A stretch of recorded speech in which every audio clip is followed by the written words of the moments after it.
Have you ever had a moment where time seemed to disappear? Maybe you were painting, gaming, playing sports, writing, or even having a deep conversation.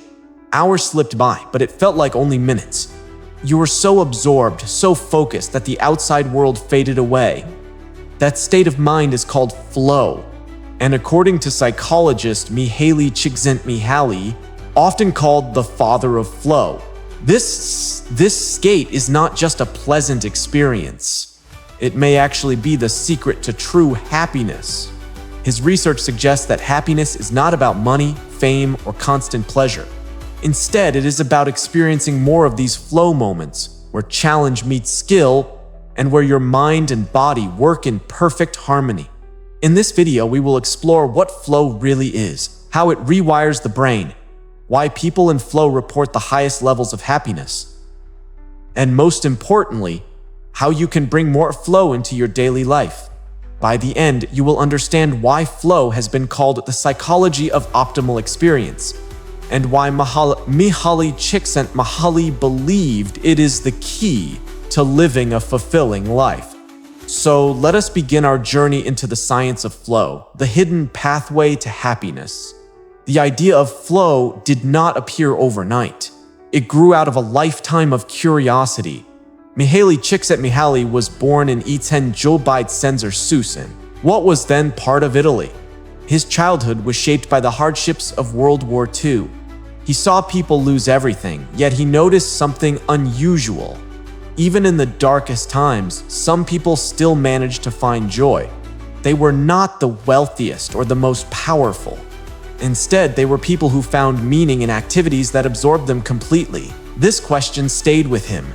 Why are some people happy despite suffering, while others are miserable even with comfort and money? To answer it, Csikszentmihalyi decided to study psychology. In the Utyszęgobyt he began a series of groundbreaking experiments. Instead of looking only at mental illness, which was the focus of psychology at the time, he wanted to study moments of deep satisfaction. He asked artists, athletes, musicians, scientists, and regular people to describe the times when they felt most alive. The patterns were striking. Painters often describe losing themselves in their work so much that they would forget to eat or sleep. Rock climbers said that every move on the mountain demanded such focus that nothing else entered their minds. Musicians felt their sense of self dissolve as they became one with the music. Across cultures and professions, the descriptions were almost identical. People spoke about intense focus, timelessness, and effortless action. It was as if life itself was flowing through them. This is where Csikszentmihalyi found the perfect word to describe it: flow.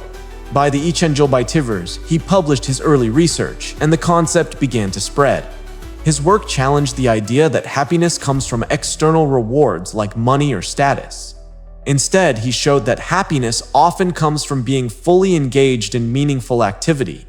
This discovery would later transform the fields of psychology, education, sports, and even business. And it all began with one man's curiosity about why some people find joy even in the hardest of times. So, what exactly is flow? Let us define it clearly. Flow is a psychological state where you are fully immersed in an activity. Your focus is sharp, your sense of time is altered, and your actions feel almost effortless. It is often called being in the zone. In flow, you are not just working or playing. You are experiencing a unique harmony between your mind, body, and the task at hand. You are challenged but not overwhelmed. You are skilled but not bored. It is the perfect balance. Mihaly Csikszentmihalyi described flow as an optimal experience. In other words, it is one of the best feelings humans can have. And here's the fascinating part. Flow is not tied to any specific activity. Different people enter flow in different ways. A musician may lose herself in the rhythm of a song. A chess player may be absorbed in strategy, thinking 3 moves ahead. An athlete may feel unstoppable during a match, every decision coming naturally. A writer may type for hours, forgetting to eat or sleep because the words pour out effortlessly. Everyday moments can trigger flow. Cooking a new recipe, solving a puzzle, gardening. or having a deep conversation can all become flow experiences if the right conditions are present. When psychologists asked thousands of people to describe these moments, they discovered common features.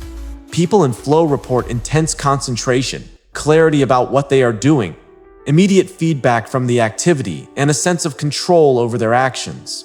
They are so involved that nothing else seems to matter. Here is something even more interesting.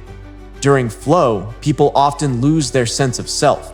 They stop worrying about how they look, what others think, or even about success or failure. They are not self-conscious. Instead, they feel as if they are one with the activity. And when it ends, people often describe flow as deeply rewarding. It feels like those moments add richness to life. Unlike pleasure, which fades quickly, flow leaves a lasting sense of satisfaction. So, flow is not just about having fun. It is about entering a mental state where performance, creativity, and happiness come together. It is the sweet spot between boredom and anxiety, where you are stretched just enough to grow, but not so much that you break. This is why Csikszentmihalyi called it the secret to happiness. Because the more flow you create in your life, the more fulfilling your life becomes. Now that we understand what flow feels like, the next question is, what actually happens in the brain when we enter this state? For a long time, flow was described only through personal experiences. But in recent decades, neuroscience has started to unlock the biology behind it. The discoveries are fascinating. When a person enters flow, several brain systems shift gears. One of the most important changes is something called transient hypofrontality. That sounds complicated, but it simply means that parts of the prefrontal cortex, the area of the brain responsible for self-criticism, doubt, and time awareness, temporarily go quiet. This is why in flow we lose track of time and stop worrying about ourselves. The inner voice that says, "You cannot do this," is silenced. At the same time, other areas of the brain light up. The brain's reward system releases chemicals like dopamine, norepinephrine, and endorphins. These neurochemicals increase focus, motivation, and pleasure. Dopamine sharpens our attention and helps us recognize patterns. Norepinephrine speeds up the processing of information, making us more alert. Endorphins reduce pain and create a sense of euphoria. Together, they create the perfect cocktail for peak performance. Scientists at Johns Hopkins University studied jazz musicians while they were improvising. Brain scans showed that during flow, the self-monitoring areas of the brain switched off while creative areas lit up. The musicians were literally freed from self-criticism, allowing creativity to flow without interruption. Their study on athletes showed similar results. When basketball players entered flow during a game, their brains showed reduced activity in the prefrontal cortex, but heightened activity in motor regions and attention networks. This explains why athletes often describe flow as effortless action, where their bodies seem to know what to do without conscious thought. There is also evidence that flow pushes the brain into a state called deep focus, similar to meditation. In fact, some researchers suggest that flow is the most natural form of mindfulness. Unlike meditation, which requires training to calm the mind, flow pulls us into focus automatically when the challenge and skill match perfectly. Even the brain's time perception changes. Normally, the brain processes time through the prefrontal cortex. But in flow, because this region is less active, time either speeds up or slows down in our perception.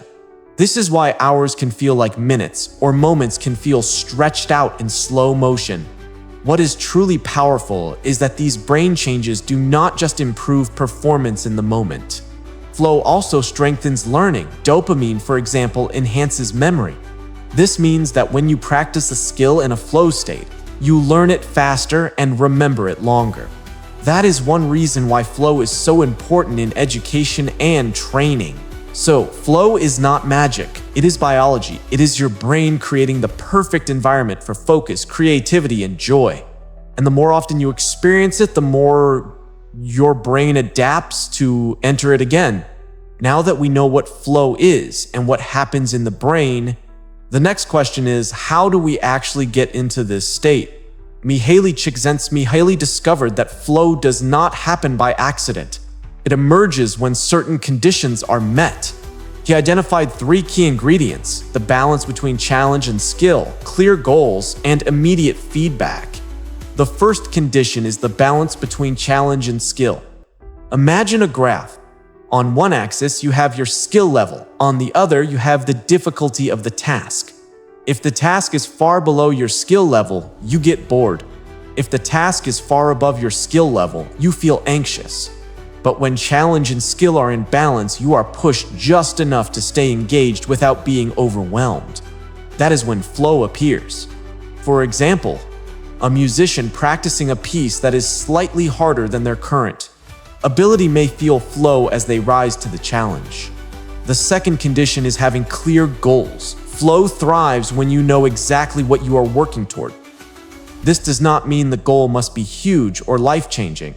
It can be as simple as finishing a puzzle, completing a workout routine, or solving a math problem. Clear goals create direction and focus. They help the brain lock onto the task without wandering. The third condition is immediate feedback. To stay in flow, you need constant signals that show you are making progress. A gamer knows instantly if their strategy is working. A basketball player knows right away if the shot goes in. A writer sees the words appear on the page. Feedback keeps the brain engaged, letting you adjust and improve in real time. Without it, the mind drifts and flow breaks. Think about playing a video game.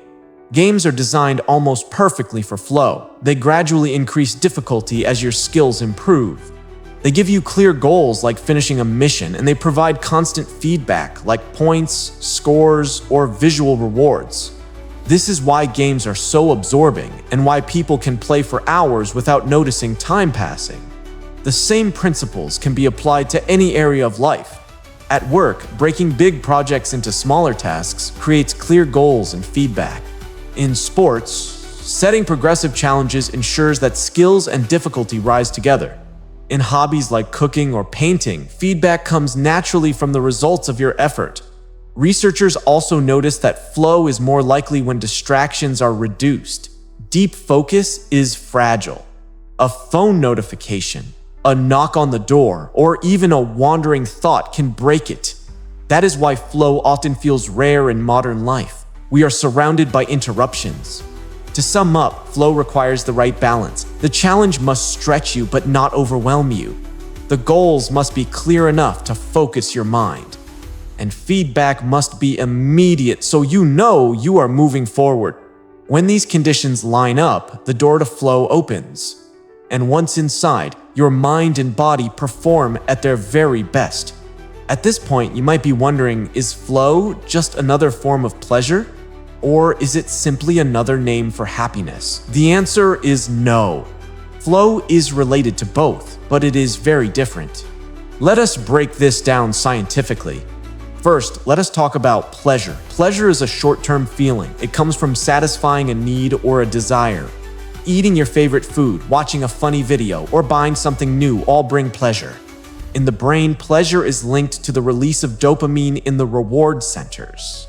But here is the catch. Pleasure fades quickly. Psychologists call this hedonic adaptation. We get used to the things that give us pleasure, and soon we want more to feel the same effect. That is why endless pleasure does not lead to lasting happiness. Now, let us consider happiness. Happiness is broader. It is a long-term sense of well-being and life satisfaction. Researchers often divide happiness into 2 types: hedonic happiness and eudaimonic happiness. Hedonic happiness is about maximizing pleasure and minimizing pain. Eudaimonic happiness, on the other hand, is about meaning, purpose, and growth. Most scientists agree that true life satisfaction comes from the second type, happiness that is tied to growth and fulfillment, not just fleeting pleasure. So where does flow fit in? Flow is different from both. Flow is not passive like pleasure, where something happens to you. Flow is active. It happens when you fully engage in a challenging task. During flow, you may not even feel pleasure in the traditional sense. A climber scaling a mountain or a student solving a complex problem may feel strain and effort in the moment.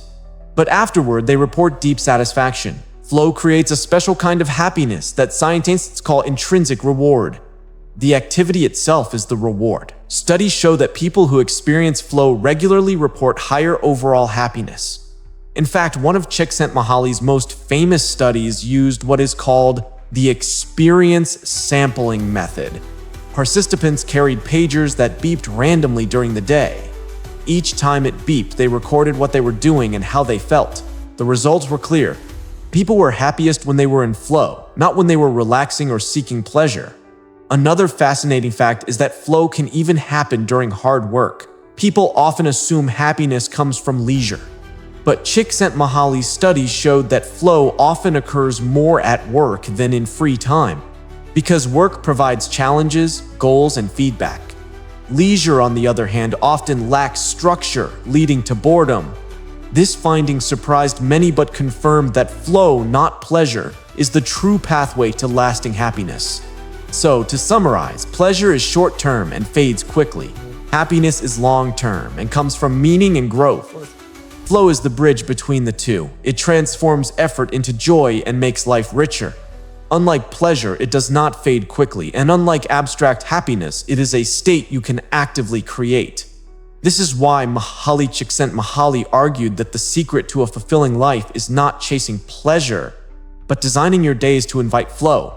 One of the most fascinating things about flow is that it is universal. It does not belong to any one culture, profession, or age group. Flow can happen almost anywhere, as long as the right conditions are met. So, let us look at some of the main areas where flow shows up in human life. First, sports. Athletes often describe being in the zone. A runner feels as though every stride is effortless. A basketball player senses that every shot will land perfectly. A surfer feels united with the waves, moving with instinct rather than thought. Sports are rich environments for flow because they naturally balance challenge and skill, offer clear goals, and provide instant feedback. This is why top athletes often train not just for strength, but for the ability to enter flow under pressure. Second, work. You might not think of your job as a place for flow, but many people experience their deepest flow states while working. When a programmer is absorbed in solving a coding problem, when a doctor is fully focused on a complex surgery, or when a teacher is guiding an engaged classroom, flow emerges. Work provides structure, goals, and feedback, making it fertile ground for flow. In fact, Csikszentmihalyi's research revealed that people reported flow more often at work than during leisure. This challenges the idea that happiness is about avoiding work. Instead, meaningful work can be one of the greatest sources of flow and satisfaction. Third, art and creativity. Painters, writers, musicians, and dancers frequently experience flow. A painter may lose track of time as the canvas comes to life. A musician may feel the music flow through them as if they are only a channel for the sound. A writer may type page after page without stopping, words appearing almost faster than thought. Flow in art is often linked to creativity and self-expression, but it also requires discipline and skill. This combination of mastery and freedom is what makes creative flow so powerful. Fourth, learning. Education is not just about memorizing facts, it can be a gateway to flow. A student tackling a challenging math problem, a language learner finally holding a conversation, or a scientist making a breakthrough all experience flow. When learning is matched to ability and students receive immediate feedback, they are far more likely to enter flow. This is why some educators design lessons around the principles of flow, making learning both effective and enjoyable. Finally, relationships. Flow does not always come from solitary activities. It can also happen between people. Psychologists call this group flow. It happens when a team works so well together that everything clicks. You can see it in a jazz band improvising, in a sports team playing at their peak, or in a group of friends having a deep, lively conversation. Group flow creates a sense of connection and unity that is deeply satisfying. It shows that flow is not only about individual achievement, but also about shared human experience. What makes all these examples so powerful is that flow transforms ordinary moments into extraordinary ones. Whether you are climbing a mountain, teaching a class, painting a picture, or talking with friends, flow turns the activity into something deeply meaningful. This is why flow is called the psychology of optimal experience. It is not tied to what you do, but how you do it. And the more areas of life you open to flow, the richer and happier your life becomes. So far, we have seen what flow is, how it works in the brain, and where it shows up in daily life. But the most important question is this: why does flow matter so much for happiness? Mihaly Csikszentmihalyi's research offers a powerful answer. Flow provides lasting fulfillment because it combines enjoyment, growth, and meaning into one experience. Unlike pleasure, which fades quickly, flow leaves behind a deeper sense of satisfaction. Let us look at the evidence. In his landmark studies, Csikszentmihalyi used the experience sampling method. Thousands of participants carried beepers that went off at random times during the day. Each time they wrote down what they were doing and how they felt. The results were eye-opening. People reported being happiest not when they were resting or indulging in leisure, but when they were in flow. Flow consistently ranked higher than relaxation, television, or even passive entertainment. Other studies have confirmed these findings. A Arsène Lingwu paper in the Journal of Happiness Studies found that people who reported frequent flow experiences also scored higher on life satisfaction. Another study from the University of Chicago showed that students who experienced flow in learning were more motivated, more resilient, and reported higher overall happiness. One reason flow boosts happiness is that it creates intrinsic motivation. That means the activity itself becomes rewarding. When you are in flow, you do not need external rewards like money, praise, or recognition. The joy comes from the act. This builds a sustainable source of happiness because it does not rely on outside conditions that can change or disappear. Another reason is growth. Flow happens when challenge and skill are balanced, which means you are always pushing yourself slightly beyond your comfort zone. Each flow experience helps you grow in ability and confidence. Over time, this growth leads to mastery, and mastery is strongly linked with long-term fulfillment. Flow also creates meaning. Think about the activities that bring you flow, whether it is music, sports, art, work, or learning. These are often the things you value most. By spending more time in flow, you are aligning your daily life with what you truly care about. This alignment between action and values gives life a deeper sense of purpose. Even in difficult circumstances, flow can protect happiness. Csikszentmihalyi interviewed factory workers, farmers, and even people living in poverty. Many still reported flow when they engaged in meaningful tasks. It showed that happiness is not tied to wealth or luxury, but to the ability to find flow in what you do. One of the most inspiring findings comes from older adults. Studies show that seniors who regularly experience flow, whether through hobbies, volunteering, learning new skills, or learning new skills, report higher well-being and lower rates of depression. Flow does not just make life enjoyable, it makes life worth living at every stage. In simple terms, flow is a happiness engine. It provides joy in the moment, growth over time, and meaning across a lifetime. That is why Csikszentmihalyi called flow the secret to happiness. Because unlike fleeting pleasures, flow builds a foundation for lasting fulfillment. If flow is so powerful, then why is it so rare in modern life? Why do so many people struggle to experience it, even though it is built into the human mind? The answer lies in the barriers we face today. The first and biggest barrier is distraction. Our world is full of interruptions. Smartphones buzz with notifications. Social media pulls our attention in 100 directions. Emails, calls, and endless updates compete for our focus. But flow requires deep, uninterrupted concentration. Every time your attention is broken, the state of flow collapses. Research shows it can take more than 20 minutes to fully regain deep focus after just one interruption. In a world of constant pings and alerts, this makes flow harder than ever. The second barrier is multitasking. Many people believe they are more productive when juggling several things at once. But neuroscience tells a different story. The human brain is not built for true multitasking. Instead, it switches rapidly between tasks, and each switch drains energy and reduces performance. Flow requires full immersion in a single task. When we multitask, we scatter our attention, making flow almost impossible. The third barrier is the culture of instant gratification. Flow requires challenge, skill, and effort. But in today's world, it is easy to choose the quick reward instead. Streaming shows, scrolling through feeds, or playing simple mobile games provide small bursts of pleasure with little effort. These activities rarely lead to flow because they are too easy or too passive.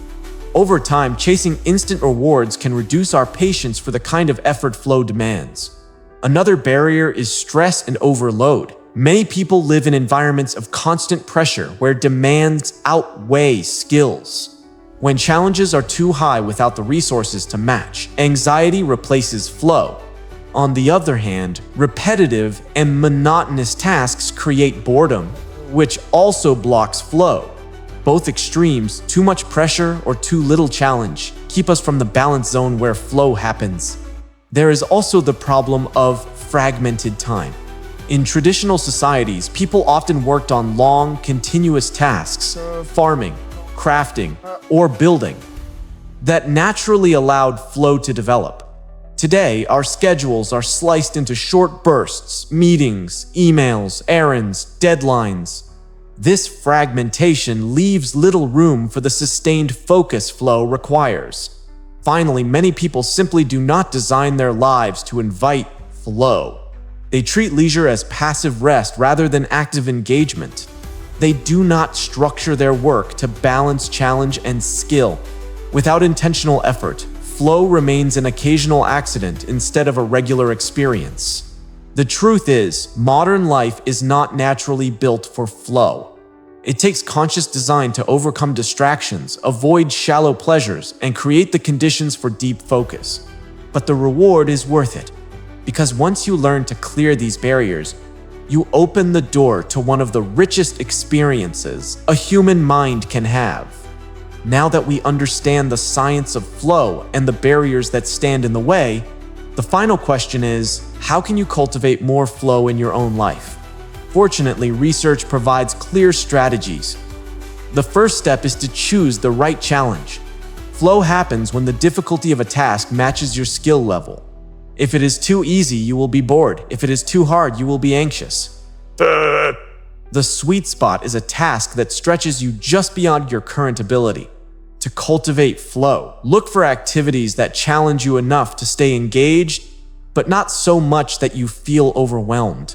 The second step is to set clear goals. Flow requires direction. Without a goal, the mind wanders. Goals do not have to be large or complicated. They can be simple and immediate, like finishing a chapter of a book, running 5 miles, or completing a design project. The key is clarity. When you know exactly what you are working toward, your brain can fully commit. The third step is to seek immediate feedback. This keeps you engaged and allows constant adjustment. Feedback can come from the task itself, like hearing the right notes when playing an instrument, or from external sources, like data, results, or even an audience. The faster the feedback, the easier it is to stay in flow. The fourth step is to eliminate distractions. Flow is fragile, and interruptions break it instantly. Turn off notifications. Create an environment where your focus is protected. Many high performers use techniques like time blocking, where they dedicate uninterrupted hours to a single task. Even small changes like silencing your phone or working in a quiet room can dramatically increase your chances of entering flow. The fifth step is to practice deep focus. Flow is like a muscle. The more you train it, the easier it becomes to access. Activities like meditation, journaling, or even mindful breathing can strengthen your ability to concentrate. Over time, this makes slipping into flow more natural. The sixth step is to align activities with your passion and values. Flow is easiest when you genuinely care about what you are doing. Ask yourself, what activities make you lose track of time? What hobbies, skills, or projects excite you?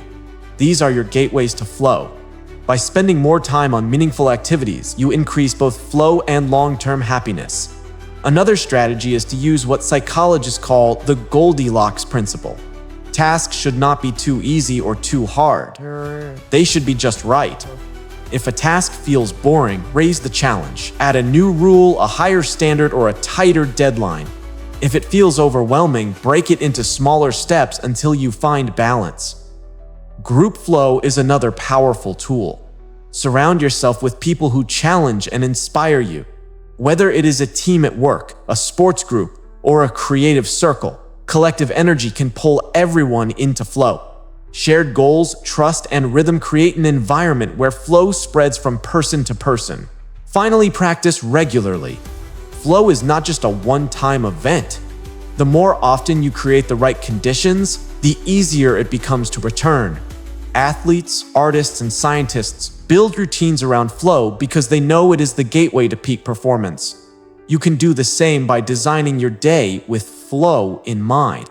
To sum it up, cultivate flow by balancing challenge and skill, setting clear goals, seeking feedback, eliminating distractions, focusing deeply, aligning with passions, and practicing consistently. Flow is not luck, it is a skill.